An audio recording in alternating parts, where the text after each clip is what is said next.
Key thing to remember is that there is no Canada. Canada is not a real place. It's not a real country. It is 10 provinces that have their own sets of rules and their own trade relationships, each one of which trades more with the United States than they do with the rest of Canada. I don't mean that to say that that is a bug. That is a feature because it makes the provinces a lot more dynamic and functional when there are changes in environment.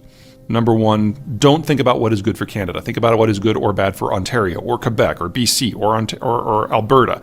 There is no unit. You guys didn't even get an internal free trade agreement until 2-3 years ago. The future we're moving into is one where we're going to lose a significant amount of energy production out of the Russian space and out of the Persian Gulf. So in that environment, anyone who is a stable energy provider can kind of write their own check. Alberta is, with Texas, at the very top of the list in terms of regional systems that are going to do very well. That's number one. Number two, we're seeing a breakdown in the trade system that allows global fertilizer to be produced. In North America, that does not apply. North America makes all of its own nitrogen fertilizer. Saskatchewan produces almost all of our potash fertilizer, and we can get phosphate from some places within North America, but certainly within the Western Hemisphere. Right. So in a world where global food production gets hit hard, North American producers are fine. And the crop that is going to see the most dynamic change in pricing is wheat, because wheat is only grown in places where nothing else will grow. Because it'll grow almost anywhere comparatively. Yeah. But we've pushed it to the margin, so it will only grow in places where only wheat can grow with industrial inputs. So if you break down the industrial inputs, most wheat production around the world is going to fail, or it will have to be relocated to better land. That does not apply to North America. So if you want to talk about the crop that is going to see just explosive increases in prices, that's wheat, and that's a story for North Dakota and for Kansas and for the prairies. To be kind of at this nexus and to be the most capital-rich city in Canada, these are good things. Alberta does nothing different at all. You're going to be one of the fastest growing parts of the world for the next 30 years. Everything is upside potential. Is Canada being viewed as an energy and perhaps even a food supplier that can be counted on in the next world? Food supplier, absolutely. There's no reason to expect that will change. Energy supplier, you've never been considered an energy supplier to the world. You're an energy supplier to North America. To the United States. There's a difference, yes. And the questions that the Japanese and the Germans had, they were not coming to Canada because they thought it was going to be a slam dunk. They were coming to Canada because it's a Hail Mary. There are no places in the world that can easily step into Russia's shoes from the European or the Asian point of view.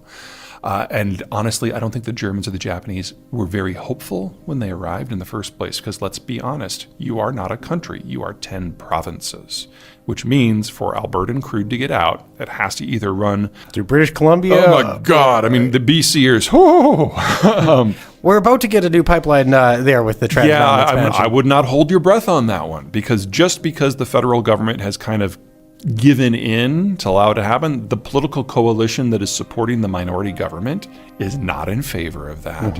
And the federal government is unlikely to do anything, even when it's built, to make sure it can operate. So all of the protest groups, especially the BC government, which is one of the protest groups, are going to do everything they can to stymie that pipeline from the day it's finished. So I wouldn't count on that one. And then if you're going east, oh my God. It's like, it's like BC on steroids in order to get it off to the East Coast. Right. And especially Quebec has said that they're very, very uninterested in any future pipelines. And even then, if you can get the natural gas to the coast, you then have to build an LNG liquefaction facility. No one has ever built one of those in less than 5 years. So when Japan and Germany were like, they were kind of hoping against hope that something would happen, but it was hoping against hope. There is no way to fix their problems with LNG in the midterm. The United States and Canada are two of the world's greatest agricultural producers and massive exporters. Check, that's not going anywhere.